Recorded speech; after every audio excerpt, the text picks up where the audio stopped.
ومن كل شيء خلقنا زوجين لعلكم تذكرون ففروا إلى الله إني لكم منه نذير مبين ولا تجعلوا مع الله إلها آخر إني لكم منه نذير مبين كذلك ما أتى الذين من قبلهم من رسول إلا قالوا ساحر أو مجنون أتواصوا به بل هم قوم طاغون فتول عنهم فما أنت بملوم وذكر فإن الذكرى تنفع المؤمنين وما خلقت الجن والإنس إلا ليعبدون ما أريد منهم من رزق وما أريد أن يطعمون إن الله هو الرزاق ذو القوة المتين بسم الله الرحمن الرحيم الحمد لله رب العالمين والعاقبة للمتقين ولا عدوان إلا على الظالمين وأصلي وأسلم على خاتم النبيين وإمام المرسلين سيدنا محمد وعلى آله وصحبه أجمعين أما بعد فالسلام عليكم ورحمة الله وبركاته adúpẹ́ fún Ọlọ́run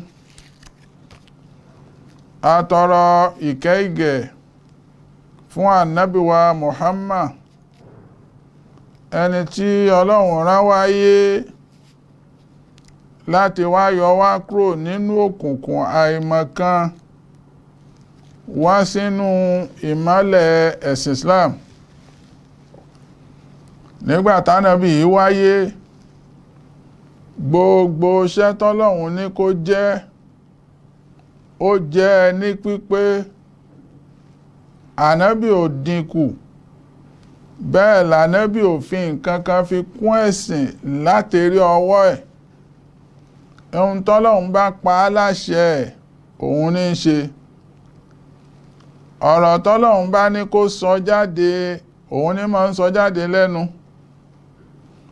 ànábì kìí dédé ṣe nǹkan kan kò ní dédé hùwà kan kò ní dédé sọ̀rọ̀ kan kò ní dédé rìnrìn kan táṣẹ bẹ́ẹ̀ ò bá wá láti ọ̀dọ̀ Ọlọ́run lọ́lọ́run náà fi pa wá láṣẹ wípé tó bó ti rí nìyẹn o ati'u Allaha wa ati'u Rasul lẹ́yìn ìgbà tí mo ti ṣàlàyé fún yín wípé ànábì yìí ṣe nǹkan lérí ọwọ́ rẹ̀ kìí sọ̀rọ̀ kan látẹnu rẹ̀ wa ma yantiqu anil hawa in huwa illa wahyun yuha bánábì bá ń gbégbésẹ̀ kan Ọlọ́run ló pa á láṣẹ bánábì bá ṣe ìṣesí kan àṣẹ ni látọ̀dọ̀ Ọlọ́run ọ̀rọ̀ tẹ́ ẹ bá gbọ́ pánábì sọ jáde lẹ́nu àṣẹ ni láti ọ̀dọ̀ Ọlọ́run lọ́lọ́run fi á sọ fún wa wípé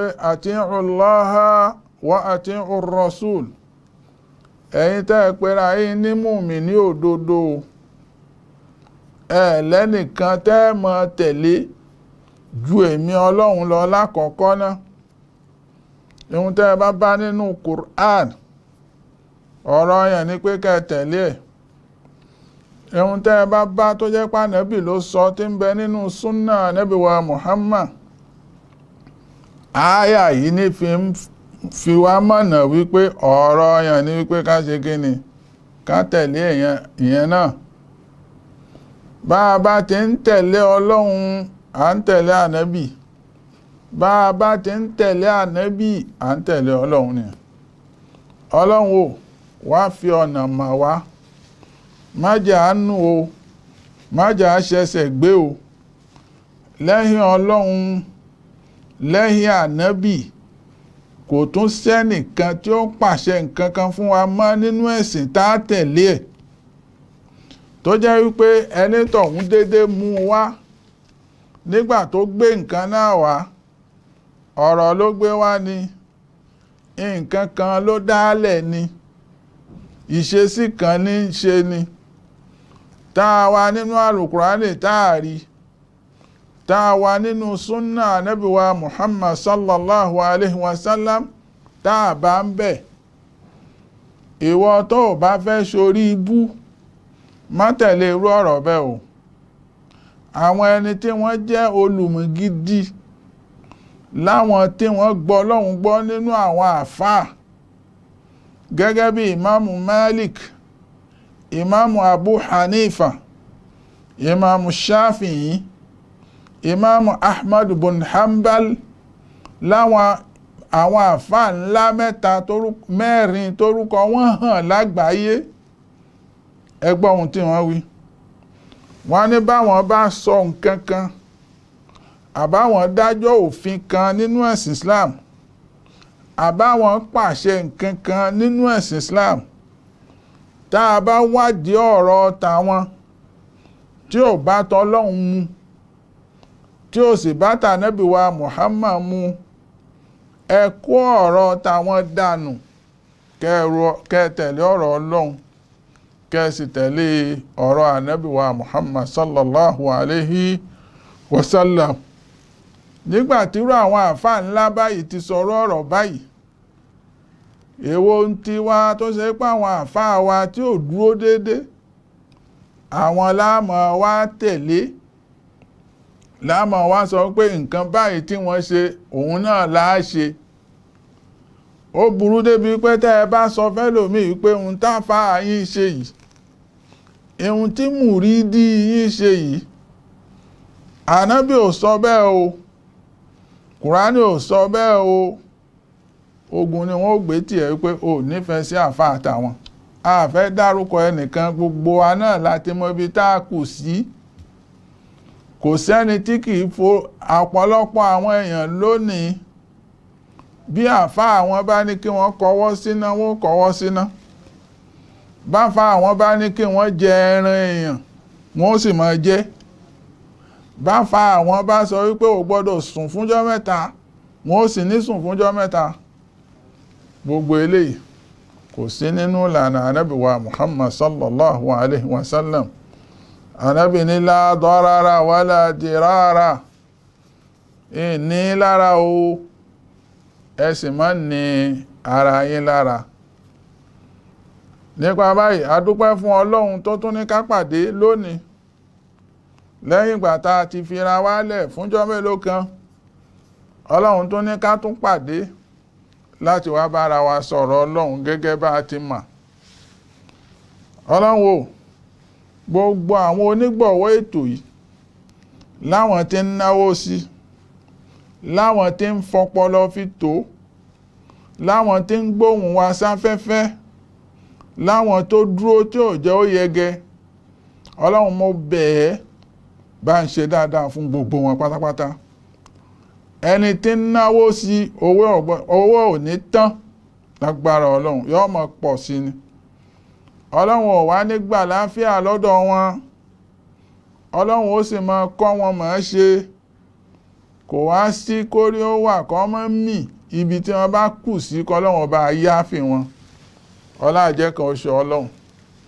Ẹ̀yin ò lè ṣe kọ́mọ́ kù síbì kan, ibi tẹ́ni kọ́nukú wá kù sí o, à ń bẹ̀ Ọlọ́run, má ṣàìbá yááfì wa. Ìwọ náà ló pèrè ní Gafurun Rahim, ọba aláforíjì.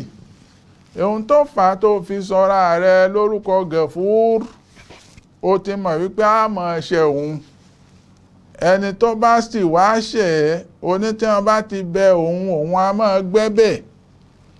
tó a ti bẹ̀ ẹ́ ọlọ́run o a mọ̀ ṣìṣe o ìwọ náà mọ̀ bẹ́ẹ̀ o kódà ọlọ́run sọ fún wa wípé bá a bá mọ̀ ṣìṣe ká mọ̀ bẹ̀bẹ̀ òun ó kó àwọn ẹlòmíì wá òun ó sì pa wá run ẹ̀ṣẹ̀ tọ́lọ́run ò fẹ́ ni wípé ẹ̀ṣẹ̀ tẹ́yàn ó wà dún mímọ́ mọ́ tẹ́ṣẹ̀ náà ó fi bá kú ìhun tọ́lọ́run ò fẹ́ nìyẹn ẹni kálukú náà lọ́mọ ibi títí ń ṣe ọlọ́run ẹni kálukú náà lọ́mọ ibi tó kù sí ẹni kálukú náà lọ́mọ ibi tó sápamọ́ sí ọlọ́run o dákun abẹ̀yẹ ni gbogbo ẹ̀ṣẹ̀ wa tá a ṣẹ̀ àtàṣìṣe wa àtàmọ̀ṣe wa máṣá ìdárí ẹ̀jìn wa ọlọ́run máṣá ìdárí ẹ̀jìn wa ọlọ́run àwọn bàbá wa tí ń ṣológbọ̀wọ́ ilé iṣẹ́ yìí bá a dúró tì wọ́n àwọn olùrànlọ́wọ́ wọn lọ́kùnrin lóbìnrin lọ́mọdé lẹ́gbọ̀n lábúrò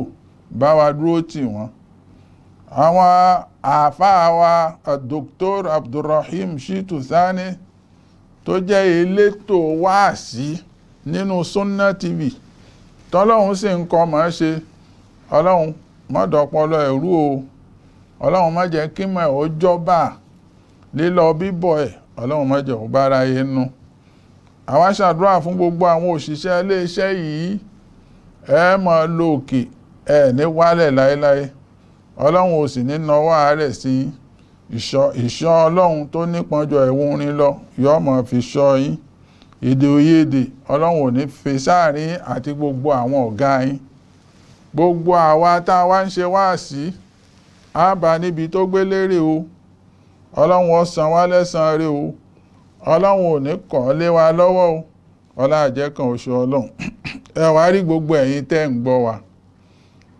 ojú tẹ́ ẹ fi ń wò wá yìí ojú náà ò ní fọ́ etí tẹ́ ẹ fi ń gbọ́ wa etí náà ò ní di o gbogbo bí tẹ́ ẹ ti ń rówó fi sanwó ná tẹ́ ẹ fi ń wò wá ẹ ní bá pòjà kẹ́ tó mọ̀ ń mówó jáde ibi tẹ́ ẹ lérò oore sí ẹ mọ̀ róore ń bẹ̀ ibi tẹ́ ẹ tẹ̀ wá lérò ẹ̀ sí rárá oore ọmọ wa bá yín ṣẹ̀wárí gbogbo ẹ̀yin tẹ́ ń bẹ lókèèrè láfíríkà ń bí ni ní Áṣíà ni ní Europe ni l'Amẹ́ríkà ni ẹ kéré òkò wálé ẹ mọ̀ gbé nǹkan mèremère ṣe ẹ̀sìn ọlọ́run ó fi rọ̀ wá lọ́rùn ọlá àjẹkàn oṣù ọlọ́run ọlá la hawla wala quwwata illa billahil aliyyil azim naam kí ni wọn tá a tún mú dé lónìí tó jẹ́ ìdánilẹ́kọ̀ọ́ ṣe rí ìdánilẹ́kọ̀ọ́ tèní ẹlòmíì yóò fẹ́ lè mọ́ sọ pé òun ò gbọ́ rí jẹ́sìn Islam pàápàá tẹ̀ tún dá sírú nǹkan báyìí gẹ́gẹ́ bí topic tá a fẹ́ sọ̀rọ̀ lérí ẹ̀ kí ni wọn tá a fẹ́ bára wa sọ̀rọ̀ ẹ tún jàn yín ṣe kẹ́ ẹ jókòó dáadáa kẹ́ ẹ farabalẹ̀ kẹ́ ẹ gbọ́ àlàyé yìí ní yékéyéké ọlọ́run ó sì wá ṣe ń lẹ́ni tí ń gbọ́rọ̀ tó sì ń tẹ̀lé o ọlọ́run ò ní ṣe ń lẹ́ni tí ó gbọ́rọ̀ tí ó wá ṣàtakò ẹ o gbogbo ẹni tó bá rí bẹ́ẹ̀ òun pẹ̀lú àṣetánì sàwá òǹbì sàwá nǹkan kan náà làwọn méjèèjì o kí ló mú àṣetánì kúrò láàrin àwọn màláíkà ṣebí ńgbà tọ́lọ́run dá baba ńlá wa Adam ọlọ́run ní usjudu li Adam gbogbo àwọn màláíkà tó kù sì tẹríba fọ́rọ̀ ọlọ́run fasajadu illa iblis gbogbo wọn ni wọ́n tẹríba ni wọ́n tẹ̀lé àṣẹ ọlọ́run àfàṣetánì tí ń dààmú wa káàkiri lóru ó wà pẹ̀lú wa lọ́sàn ó wà pẹ̀lú wa báàrin lọ ó wà pẹ̀lú wa òun nìkan ló yarí ipò òun ò ṣe ọlọ́run ní èmi pàṣẹ olóhun ò ṣe jáde kọ́ ọmọ lọ ló fi dẹni ẹ̀kọ́ ẹni ìgbédò ní kí la fẹ́ lò ń bẹ́ẹ̀ gbogbo ẹni tá a bá fi ọ̀rọ̀ ọlọ́run fi bá sọ̀rọ̀ afọ̀rọ̀ ọlọ́run fi bọ́ yín afọ̀rọ̀ ànábì wa Muhammad fi bọ́ yín lẹ wá sọ wípé àwọn òyò lẹ̀ ń wá bẹ́kùn káàkiri ihun tó kan àṣetánì ọlọ́run ò ní jẹ́ ọkàn wá o ọlá àjẹ́ kan oṣù ọlọ́run gbogbo ẹni tó bá ti takò ọ̀rọ̀ ọlọ́run àtúbọ̀tán àṣetánì ni wọ́n ó ní àfẹni tó bá túbá kó tó kú òun náà nìkan lẹni tó mórí bọ́. Naam, ọ̀rọ̀ wa lónìí àkọlé ọ̀rọ̀ wa lónìí ó dálé lórí àṣejù, aláṣejù. Ẹ má jẹ́ ó yà wá lẹ́nu wípé èwo ń tàṣejù nínú ọ̀rọ̀ ẹ̀sìn. Àlàyé wà ń bẹ, ọ̀rọ̀ pọ̀ ń bẹ. Àṣejù ó wà nínú gbogbo nǹkan ni. Ẹ jẹ́ á bẹ̀rẹ̀ nínú tí ò tí ì jẹ́ ẹ̀sìn náà. Oúnjẹ tá ń jẹ yìí a gbọ́dọ̀ ṣàṣejù ń pẹ̀. Bẹ́yàn bá jẹun ló jẹ́ ní àjẹjù yóò kó wàhálà bá rẹ̀. Ẹ farabalẹ̀ kẹ́ mọ́ tẹ̀lé mi o. Omi tá ń mu, bẹ́yàn bá mu kọjá àlà yóò dá wàhálà lẹ̀ fún rẹ̀. Ẹ rí, oorun tá ń sùn gan tọ́lọ́run ní ká mọ́ sùn, tá a bá sùn kọjá àlà nǹkan burúkú ni ó padà jáde ń bẹ̀. Kódà kẹ́yàn ò nífẹ̀ẹ́ ìyàwó ẹ̀ kọjá àlà, àtúbọ̀tán ẹ̀ yìí dà. Bẹ́yàn nífẹ̀ẹ́ ọkọ ẹ̀ kọjá bó ṣe yẹ, kò í dá ní àṣejù. Àṣejù ò gbọ́dọ̀ wọnú nǹkan. Àìbímọ ká wá nífẹ̀ẹ́ wọn ju bó ṣe yẹ lọ, dépò pé látara àfẹ́ tá a ní sí wọn yìí a máa ṣe Ọlọ́run. Látara àfẹ́ tá a ní síyàwó a máa ṣe Ọlọ́run. Látara àfẹ́ tá a ní sọ́kọ a máa ṣe Ọlọ́run. Nítorí pé àwọn ọkọ àbí ìyàwó àbọ́mọ ọmọ ṣe nǹkan tá a máa fojú fò lọ́lá àfẹ́ tá a ní sí wọn. Àṣejù là ń pè yẹn. Àṣejù ni. Yóò wá dá wàhálà lẹ̀ fún ẹ níwájú Ọlọ́run. Ẹ rí, yóò wá dá wàhálà lẹ̀ fún ẹ níwájú Ọlọ́run. Ẹ̀yin ò gbọ́dọ̀ wá burú láburú jù. Àṣejù ni. Ihun tí ń dálẹ̀ ò dáa. Kódà nídàkejì, ẹ̀yin ò gbọ́dọ̀ wá ní sùúrù jù. Bí sùúrù náà bá tún kọjá àlà, kò tún dá bákan náà. Àṣejù la tún pè yẹn náà. Ọlọ́run sọ fún wa wípé wa kadhalika ja'alnakum ummatan wasata. Ẹ̀yin mùsùlùmí, gbogbo ohun tẹ́ bá máa ṣe o, ẹ jẹ́ ó máa jẹ́ ìwọ̀ntúnwọ̀nsì, kó wà lérí bàlànsù àkànnà. Ẹ má ṣàṣejù mọ́ o. Ẹ má ṣàṣejù nígbésí ayé yín. Ẹ má ṣàṣejù nínú ẹ̀sìn yín. Ẹ má ṣàṣejù níbi iṣẹ́ yín. Ẹ má ṣàṣejù nínú gbogbo ohun tẹ́ ẹ fẹ́ ṣe. Kódà aṣọ tá à ń wọ̀ yìí ká má wọ̀ níwọ̀ àṣejù.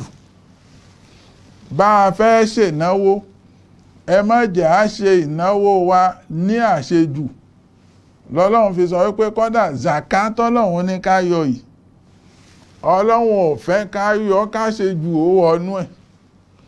Ìrun tá ń kí gan, Ọlọ́run ò fẹ́ ká ṣe jù ó wọnú ẹ̀. Ààwẹ̀ tá ń gbà, bí ìpé kẹ́yìn ò sọ wípé gbogbo ọjọ́ ayé yìí lòun ó fi máa gbààwẹ̀, àṣejù nìyẹn. Ọlọ́run ò fẹ́ bẹ́ẹ̀. Ẹ̀sìn Islam ò pa ẹ́ láṣẹ irú nǹkan bẹ́ẹ̀.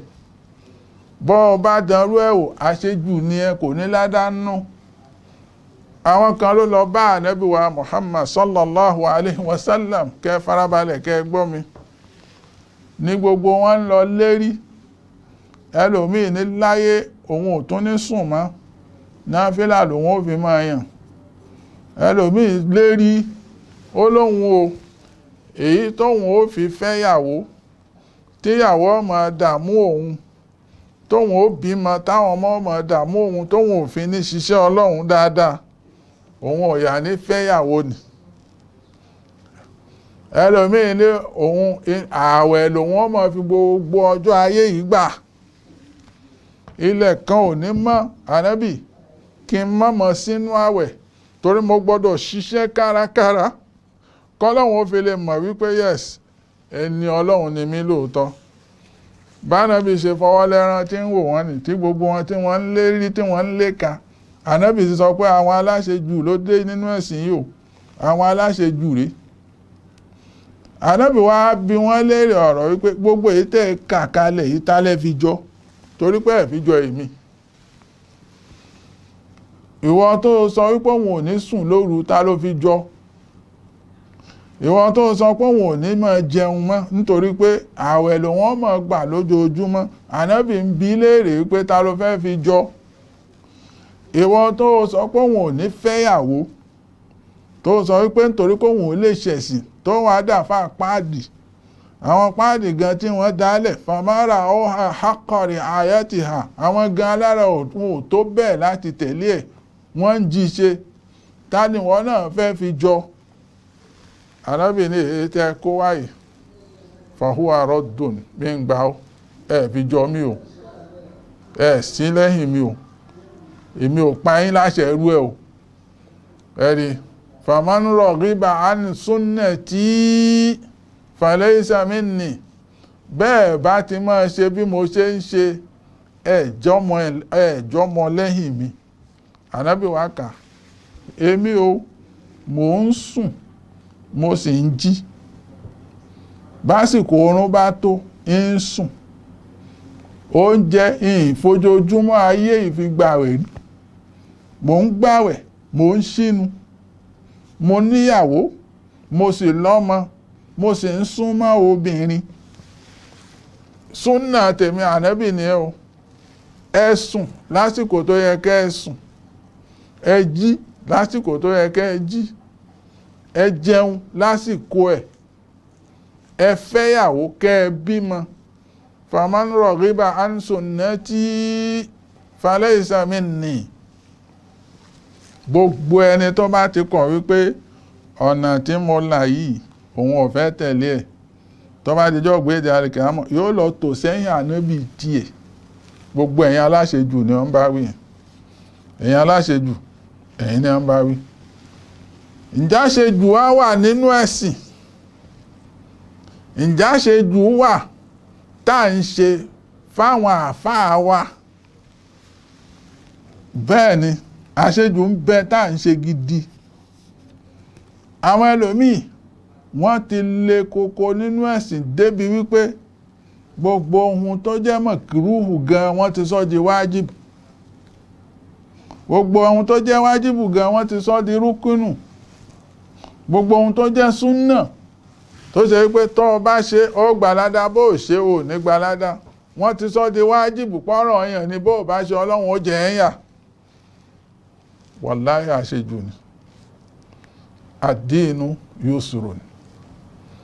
Ẹ̀sìn Ìsìláàmù tá à ń sìn yìí ẹ̀sìn kan ni tó rọrùn bá a bá lọ gbé nǹkan tí Ọlọ́run ọ̀ràn wa tá a gbé kọ́rùn.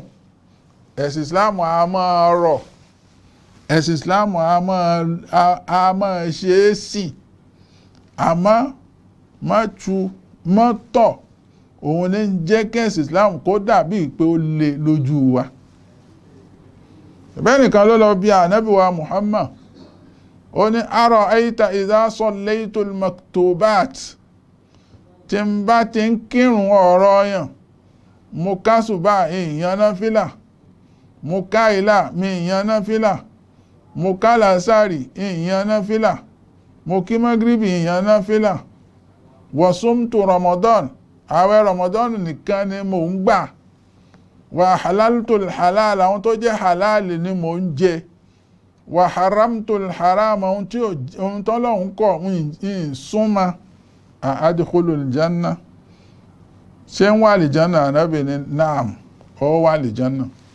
Kí ló tà Ànábì ò sọ fún pé kí ló fà àwọn náfìlà tí mo ní kẹ́ ẹ mọ́ ẹyìn yìí kí ló tọ̀ yàn ọmọ burúkú ni Ànábì ò sọ bẹ́ẹ̀ fún. Ànábì ò sọ bẹ́ẹ̀ fún. Ẹ jẹ́ á pé àwọn èèyàn sínú ẹ̀sìn bil hikmati wal mau'izatil hasana tí mọ́nù bá ti wọkàn wọn ihun tá a pè wọ́n sí fúnra wọn ni wọ́n mọ̀ béèrè ẹ̀. Àmọ́ ó kírun kọ̀yàn náfìlà pòkì ni kíní kan ni nǹkan kan ni gbogbo eléyìí kò sínú ẹ̀sìn Islam. Ànábì wa Muhammad ò sì kọ́ wa bẹ́ẹ̀. Ihun tó jọ̀rọ̀ ọyàn a mọ̀ innal halala bayyinun wa innal harama bayyinun gbogbo ohun tó jọ́rọ̀ yẹn láti mọ̀, gbogbo ohun tó sì jẹ́ ohun tí ò dáa kò sẹ́ni tí ò mọ̀. Ìyẹn ni ká ṣàlàyé ẹ̀ fáwọn èèyàn kó yé wọn yéké. Tí wọ́n bá wá ń ṣèkan tó kù káàtó, tó bá jẹ́ ohun tí wọ́n gbọ́dọ̀ ṣe ni, ẹ má mẹ́gba dání láti fi kọ̀ ọ́ fún wọn. Ẹ̀sìn Islam ò kọ́ wa bẹ́ẹ̀. Náà àwọn ẹlòmíì ọ̀rọ̀ wọn gan àṣejù wà ń bẹ nínú ìṣesí wọn gan. Wàláhì ẹ̀rẹ̀ lòmíì tó péré lẹ́ni Ọlọ́run, nínú ìmúra ẹ̀ lásán rí pé aláṣejù lélẹ̀ ńtọ́lọ́wọ̀n ọ̀ràn ó ń ṣe. Àwọn tí a ń pè ní gùlúgù ní àṣejù nínú ẹ̀sìn. Ẹ̀rì àwọn ẹlòmíì wà ń bẹ fil i'tiqad, nínú àkídà ìmánu ẹ̀sọ́lọ́hun gan ó ti kọjá àlà. Àtàrà ẹ̀ náà la fi rí àwọn kan tí wọ́n àṣejù bó ti wà nínú ahlu sunna, bẹ́ẹ̀ làṣejù wà nínú àwọn súfí, bẹ́ẹ̀ làṣejù wà nínú àwọn ṣíà. Kódà àṣejù ló mú ọ̀pọ̀lọpọ̀ lónìí táwọn èèyàn fi ń sá fún wa nínú ẹ̀sìn Islam.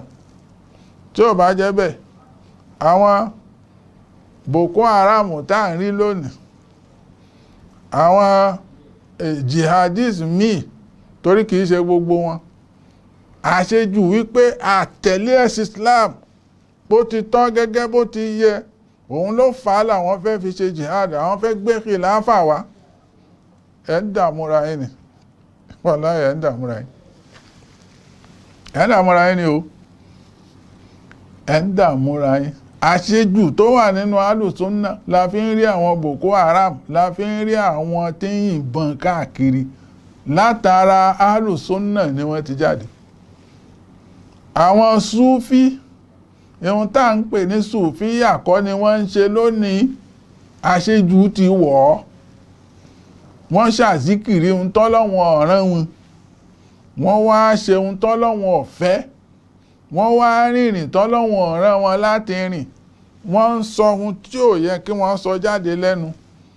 Gbogbo ayé wá ń fojú fi wo àwọn Súfí pẹ́yàn burúkú ni wọ́n. Àwọn ni wọ́n sì sọ́ra wọn pẹ̀lú àṣejù, ni wọ́n sọ́ra wọn débi tí wọ́n dé lónìí.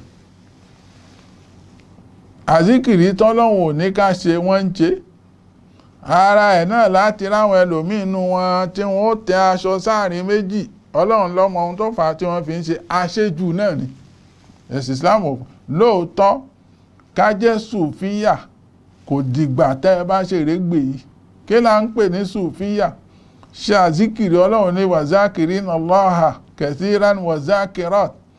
Àzíkìrí tá a ṣe Ànábì ti kọ́ àwọn oníkọ́ ọmọ ẹ ṣe, kò dìgbà tẹ́ ẹ bá sọ dẹgbẹ́ náà. Kó sì máa yan náfílà lásìkò, kọ́ ọmọ jí lóru gbogbo ìgbà tó bá ń lọ nínú mọ́tò.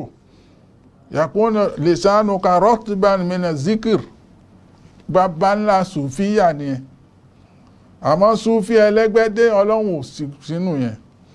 Sàlàfíyà ẹlẹ́gbẹ́dé Ọlọ́run ò sí, Ọlọ́run ò pa á láṣẹ yẹn. Sammakumul muslimina min qabl. Mùsùlùmí ni wá ni. Ẹ̀yin Súfí tí ń ṣàṣejù, Ọlọ́run ọba ò fẹ́ bẹ́ẹ̀ o. Àwa Súnní gan tá ń ṣàṣejù, Ọlọ́run ọba ò fẹ́ bẹ́ẹ̀ o. Ẹ̀yin Ṣíà gan tẹ́ ẹ ṣàṣejù, tẹ́ ẹ wá sọ Àlíyù dọlọ́hun, tẹ́ ẹ sọ ọmọ ẹ̀ Hussein tẹ́ ẹ sọ dọlọ́hun, Ọlọ́run ò kọ́ yín ní gbogbo eléyẹn o.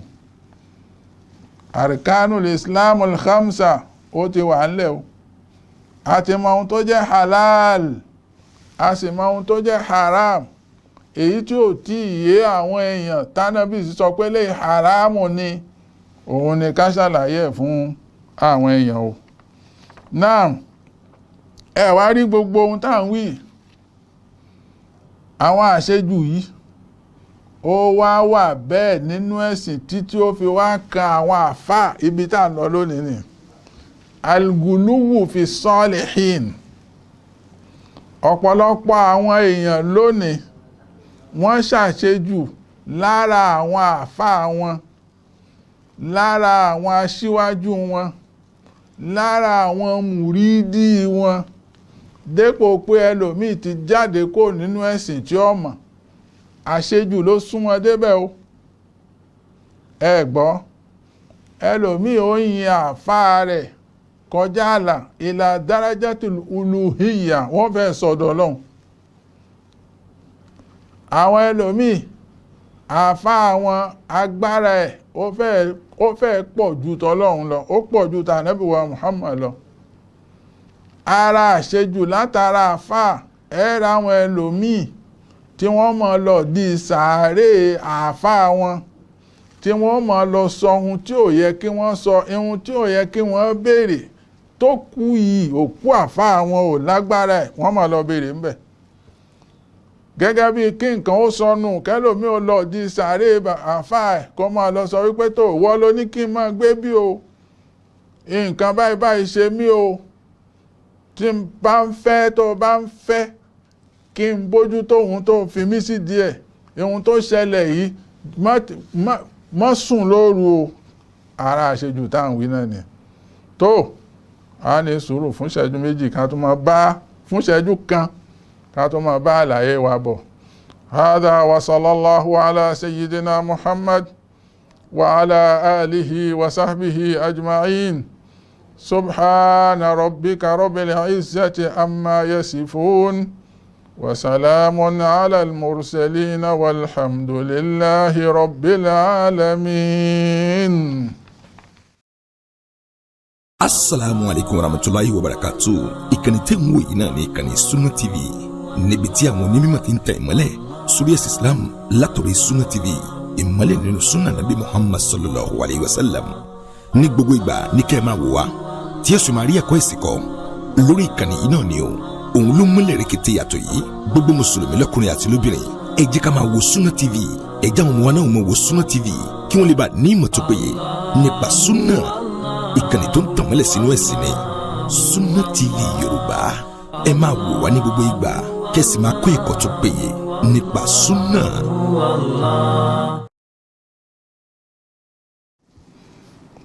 alhamdulillah ghafiri dhanbi wa qabili tawbi shadidul iqab, thumma salatu wa salamu ala rasulina al-karim al-mab'uth rahmatan lil alamin. adúpẹ́ fún Ọlọ́run, ìkẹ́ ìgẹ̀ kó máa bá ànábì wa Muhammad.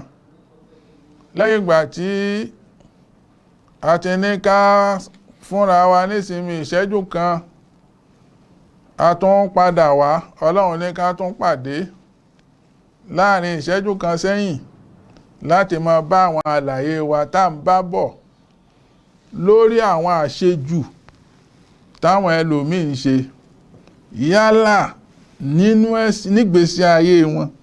ẹlòmíì ń ṣe àṣejù nínú ìgbésí ayé ẹ̀, ohun tọ́lọ́run ò rán nínú àṣejù wà nínú gbogbo ìrìnsí ẹ̀, yóò wà kó wàhálà bá rẹ̀, ayé ó wà polúkúmuṣu. Ọlọ́run lóhun ò fẹ́ bẹ̀.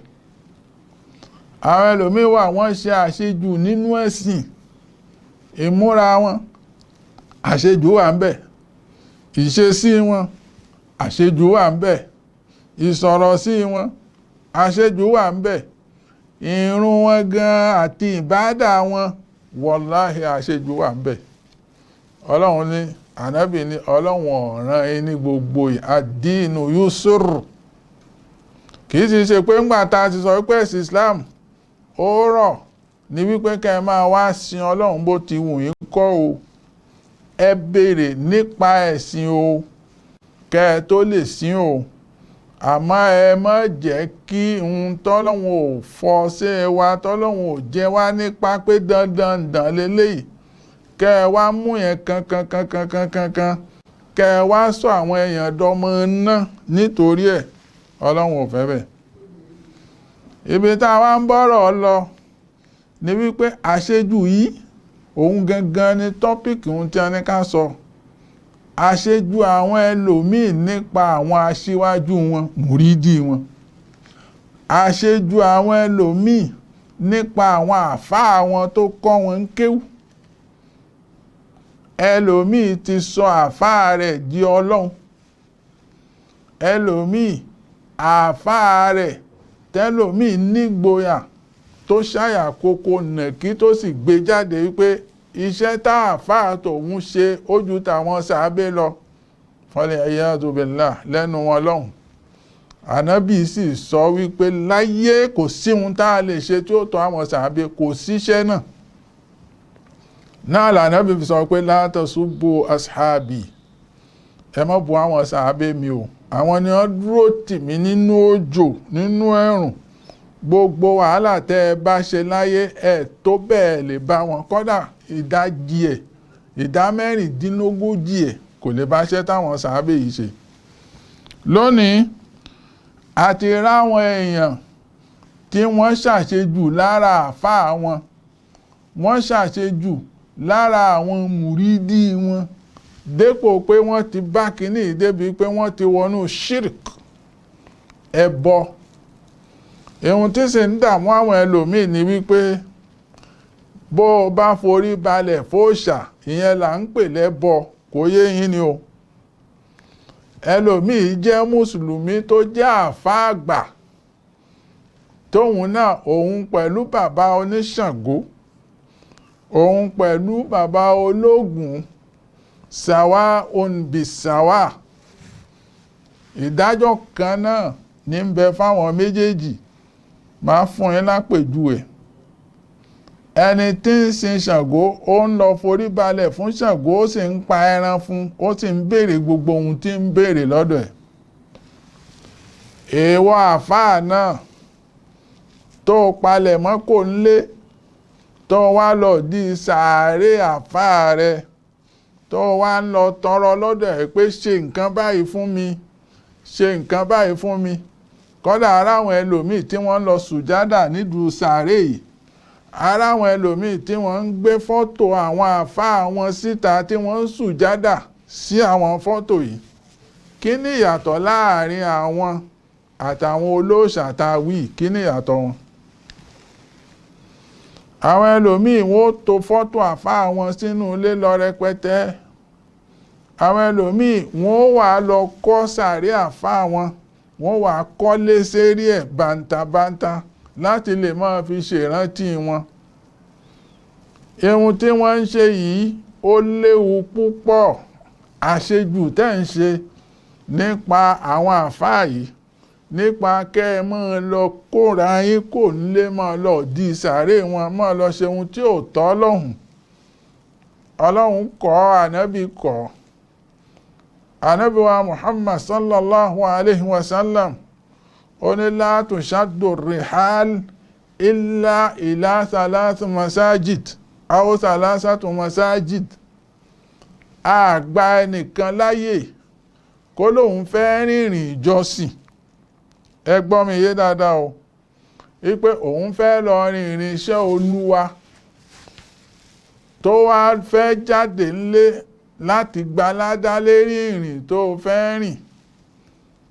Àyè mẹ́ta la yọ̀ǹda fún yín pé ẹ lè rìnrìn bẹ́ẹ̀ tẹ́ sì gbaládá. Gbogbo èyí tó kù kò sí ládá kan bẹ̀. Kódà gbogbo èyí tó kù bẹ́ẹ̀ bá mọ̀ ẹ́ ṣe ẹ́ dànù bí Ọlọ́run. Àwọn àyè alákọ̀ọ́kọ́, gbogbo ẹni tó bá gbéra kò lè lọ Mẹ́kà, yálà ó lọ ṣe umura ni o, ó gbaládá. Ànábì ló sọ bẹ́ẹ̀. Ẹlẹ́ẹ̀kejì, gbogbo rẹ tó kúrò nílé tó lọ Mẹdínà tó lọ ṣe ziyara Masjidu Nabi tó sì sálámọ̀ sí Ànábì gẹ́gẹ́ bí ohun tí Ọlọ́run sọ Ànábì sọ, ó gbaládá. Ẹlẹ́ẹ̀kẹta, gbogbo ẹ̀yin tí ẹ bá kúrò nílé lọ mọ́sálásí Kudus, kọ́lọ́run kó dákun kó má ṣàì bá darí mọ́sálásí náà padà sọ́dọ̀ àwa mùsùlùmí. Gbogbo àwọn ẹni tí ń jagun kó lè padà sọ́dọ̀ wa lónìí. Ọlọ́run o, má ṣàì ràn wọ́n lọ́wọ́, má ṣàì dúró tì wọ́n. Irú mọ́sálásí báyìí bẹ́yàn bá lọ bẹ̀, òun ló dáa jù. Lẹ́yìn yẹn wọn ò tún gbà wá láyè pé ká máa lọ jọ́sìn níbòmíì mọ́. Ara àwọn èèyàn tí ń lọ Senegal lónìí, ara àwọn èèyàn tí ń lọ Maroc, ara àwọn èèyàn tí ń lọ ìlú míì bẹ́ẹ̀ bẹ́ẹ̀, Pakistan, tí wọ́n ń lọ di sàárè àwọn mùrídì wọn àtàwọn aṣíwájú wọn àtàwọn àfáà wọn ta'dhiman lahum, wọ́n fi ń gbé wọn ga wípé wòlíì ọlọ́run ni wọ́n. Bá a bá dédi sàárè wọn àgbàládá, àwọn àfáà inú wọn ó máa dùn sí wa. Àṣìṣe ni o, àṣejù lẹ́sẹ̀ ń ṣe o. Àwọn àfáà yìí ò tọrọ bẹ́ẹ̀ lọ́dọ̀ wa o. Ọlọ́run ò sì pa wá láṣẹ bẹ́ẹ̀ o.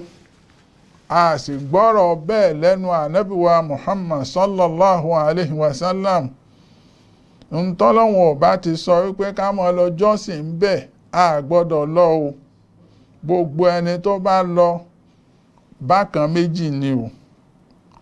Ó lè wọnú ẹbọ kékeré tí ò ní yọ jáde kúrò nínú ẹ̀sìn Islam.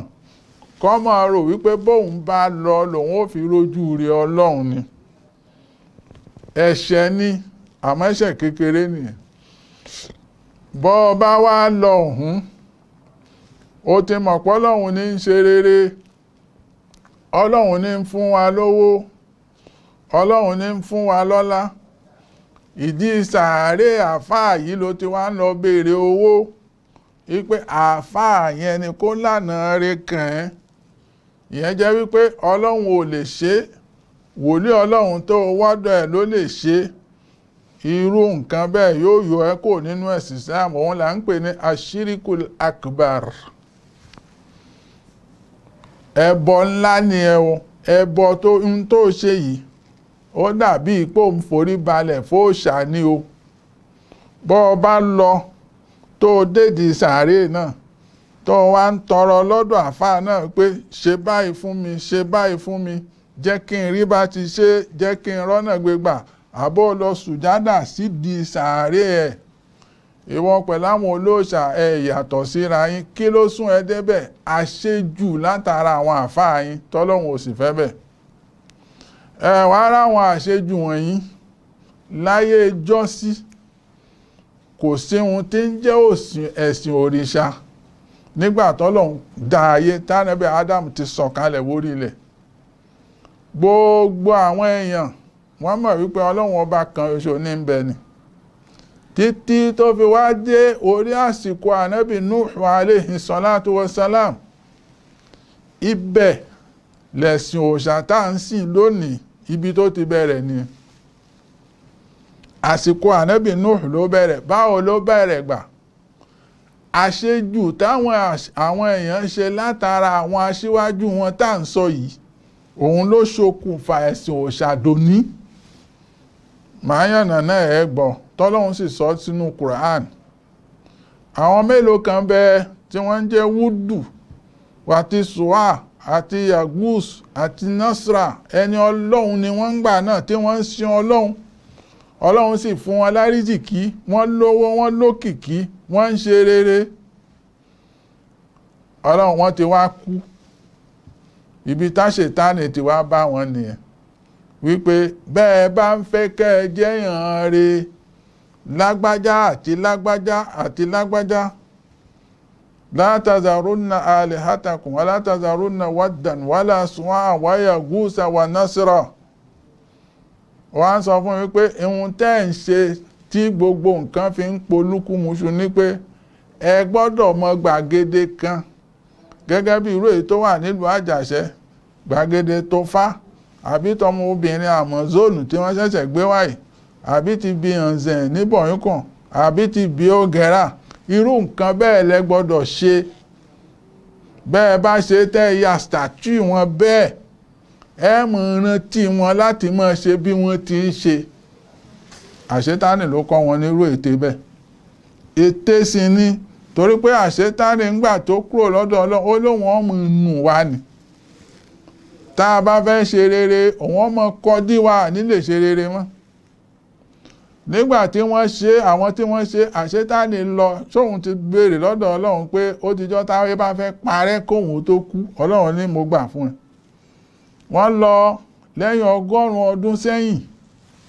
Àṣetánì tún padà wá pé ẹni nǹkan ọ̀rọ̀gbọ́ àbí nǹkan ń dàrú, kò sówó lù, ẹ̀rọ ẹ̀ tẹ́ ń ṣe, àṣìṣe tẹ́ ń ṣe, òun ni wípé àwọn gbàgede yìí, irú gbàgede tó fá, Amazon àti bẹ́ẹ̀ bẹ́ẹ̀ lọ, irú ẹ̀ tí wọ́n ṣe ń gbà náà, ọlá wípé ìbọ wọn ló ṣe ni gbogbo nǹkan fi polúkúmuṣu. Ibi tí wọ́n ti bẹ̀rẹ̀ sí ní bọ àwọn gbàgede yìí nìyẹn, tí wọ́n fi sọ wúdù dòṣà, sùwáà dòṣà, yẹgúsù dòṣà àti násírà wọ́n sọ wọ́n dòṣà. Wọ́n èyí ṣòṣà o, èèyàn alára bí àwa náà báyìí ni. Ẹ̀hun tó ṣẹlẹ̀ lásìkò ànábì Nuh, òun náà ló ṣẹlẹ̀ lọ́dọ̀ tiwa náà nínú àṣejù, nípa wípé ká ṣàṣejù ní fún aṣíwájú. Ní ọ̀pọ̀lọpọ̀ ẹ̀sìn òòṣà nílẹ̀ Yorùbá gan lára fi dìde. Àṣejù ni. Tá a bá ṣàṣejù fáwọn àfáà tá a yìn mú kọjá àlà, ibi tí mo ń bọ́ sí náà ni ẹ̀yin ó padà di ẹlẹ́bọ. Kí ló sọ àwọn èèyàn dẹlẹ́bọ lásìkò Nuh? Ọlá wípé gbàgede tí wọ́n kọ́ ńgbà náà àṣetánì tàn wọ́n títí wọ́n bẹ̀rẹ̀ sí ní sìn, gẹ́gẹ́ bí àṣetánì ṣe tàn Ádámọ̀ tó fi jáde kúrò ní ọgbà àlìjánà. Tá a bá padà sọ́dọ̀ wa ń bí nílẹ̀ Yorùbá, tá a pera wa lọ́mọ Odùduwà, àwọn ọ̀pọ̀lọpọ̀ òòṣà tá à ń sìn nílẹ̀ Yorùbá lónìí, èèyàn bí alára ẹran báyìí làwọn náà. Àkọ́kọ́ náà bá a bá ní Ṣàngó, èèyàn ní o, ọ̀kan nínú àwọn Aláàfin Ọ̀yọ́, òun ni Ṣàngó jẹ́ o, gẹ́gẹ́ bí ohun tó fẹsẹ̀ múlẹ̀ nínú ẹ̀sìn tí kò sí àní-àní ń bẹ̀. Ó jọba nílẹ̀ Yorùbá rí. Ọmọ Odùduwà, ọmọ Odùduwà sì ni Ṣàngó jẹ́. Wọ́n lọ́mọ kan ṣo ni Odùduwà bí, èyí tí wọ́n ń pè ní àkànbí. Òun ló wá bí ọmọ bíi 7, lára wọn ni Ṣàngó wà. Ọba Ṣàbẹ̀, ìtàn ẹ̀ pọ̀ lọ bẹ́ẹ̀. Ògún tá ń bọ lénìí, èèyàn bí àwa náà ni, nínú àwọn Aláàfin Ọ̀yọ́ ni. Ó di wọn tá ń bọ lénìí. Ọ̀ṣun táwọn èèyàn ń bọ lénìí, obìnrin èèyàn bí irú wa báyìí náà ni. Wọ́n lọ́mọ ni wọ́n fi bú nítorí pé kò bímọ. Wọ́n fọmọ bú ló fi bínú lọ odò, wípé gbogbo ẹni tó bá sì wá tọrọ ọmọ nídìí odò yìí yóò mọ bímọ. Ẹ̀rí nǹkan. Kí ló sún wa débẹ̀? Àṣejù. Kí ló fà táwọn èèyàn fi ń sin Ṣàngó? Lásìkò ẹ̀ tó jọba, Ọlọ́run fún ní agbára, ó ní oògùn tó le gan, ó sì wá jẹ́ èèyàn tó burú, dépò pé tí bá ń sọ̀rọ̀ ńgbà náà, iná ó máa jáde lẹ́nu ẹ̀. Torí pé wọ́n sọ wípé ìyẹ́ ẹ̀ tápà ni, ibẹ̀ ló ti lọ gba oògùn yìí. Nígbà tó wá pọ́n àwọn amẹwà lójú, ó ń pọ́n gbogbo aráàlú lójú pẹ̀lú oògùn burúkú yìí, wọ́n wá pìmọ̀ràn pọ̀ láti ṣe léṣe. Ibi tó ti pokùnso nìyẹn, tó fúnra ẹ̀ ní nǹkan jẹ ló fi sá, ni wọn ò rí mọ́, wọn ò rókú ẹ̀. Àrá tí wọ́n ń sán ní sánmọ̀, wọ́n lóun ló sá lọ sánmọ̀. Ẹ̀rí, gẹ́gẹ́ bí agbára tó ní, ó rí pé òun ò lè gbélé ayé mọ́, ló wá ń lọ gbé sánmọ̀. Àrá tí ń sán ẹ̀, òun ni Ṣàngó náà, ó ti di ẹrú mọ́lẹ̀ tá a gbọ́dọ̀ mọ́ bọ́, ó ti di ẹrù jẹ̀jẹ̀. Ẹ má wá ṣejù. Ohun tó sún wa débẹ̀ nìyẹn o. Àwọn ẹlòmíì wọ́n ń sin Ògèdèǹgbé, òòṣà kan ní jẹ́ bẹ́ẹ̀. Ọ̀kan nínú àwọn akọgun ló sì jẹ́ ńgbà náà lọ́hùn. Wọ́n sọ ọ́ di òòṣà tí wọ́n ń sìn lónìí. Ẹ rí, ara ẹ̀ náà ò tí ì parẹ́ o. Àwọn Yehudi, àáfà àwọn tí ń jẹ́ Uzairu tọ́lọ́hun rán sí wọn, wọ́n sọ pé ọmọ Ọlọ́hun ni. Gbà tó yá wọ́n pè ní Ọlọ́hun. Ànábì Ìsá alayhi salatu wassalam, àṣejù làwọn kírísítẹ̀nì ṣe ni wọ́n fi sọ́dọ̀ ọmọ Ọlọ́hun. Nígbà tó yá ń kọ́, wọ́n sọ́dọ̀ Ọlọ́hun. Bẹ́ẹ̀ lọ. Kí ló mú wọn? Àṣejù tá à ń sọ yìí lára àwọn aṣíwájú àbáwọn àfà ló mú wa sọ àwọn èèyàn di Ọlọ́hun, tí kìí sì ṣe pé wọ́n jọ Ọlọ́hun. Ọlọ́hun lọ́lọ́hun ó sì máa jẹ́ títí lọ láéláé. náà òun ló fà á kírù nǹkan báyìí má bá wa ṣẹlẹ̀ lànábì wa Muhammad sallallahu alayhi wa sallam ní fi ń kígbe tán pé ẹ ṣọ́ra yín o, ẹ má gbé mi kọjá ààlà o, ẹ má pè mí lórúkọ tí mi ò jẹ́ o, orúkọ tọ́lọ́hun ò sọ mí, ìfẹ́ kẹ́ pè mí lórúkọ bẹ́ẹ̀ o, ẹ sì má wàá yìn mí yìn kún yìn, ẹ rí, ẹ má pè mí lórúkọ tọ́lọ́hun sọ mí, ẹ pè mí lórúkọ ó ní látàtúrúnì kama atọ́rátìlì yehudi wà nasara àǹbíyà ọ̀hún. Àwọn yehudi ẹ̀yìn burúkú ni wọ́n yin ànábì wọn, àwọn nasara wọ́n yin àwọn ànábì wọn kọjá ààlà títí débi pé wọ́n sọ wọ́n di ọlọ́run tá à ń sìn. ìfẹ́ kẹ́ bá mi dárú àrà bẹ́ẹ̀, ànábì kọ̀, onírú àrà bẹ́ẹ̀ gbogbo ẹni tó bá mi dánrú ẹ̀ wò kò ní jèrè lọ́dọ̀ ọlọ́run. kọ́lá Sayyidina Ali, àwọn ṣíà apá kan nù wọn ó lọ bá Sayyidina Ali wípé ìwọ gangan lọ́lọ́run.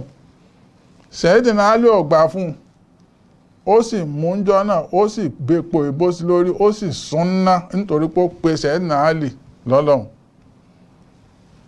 Apá àwọn kan àwọn ṣíà lónìí nínú àwọn àṣejù, torí wọ́n sọ wípé àwọn ìdílé Ali ló gbọ́dọ̀ jẹ khalifa, tálì làwọn ń ṣe àtàwọn àrọ́mọdọ́mọ ẹ̀, ọmọ ẹ̀ pàápàá ló kù ni wọ́n ń pè lọ́lọ́run lónìí àwọn ṣíà.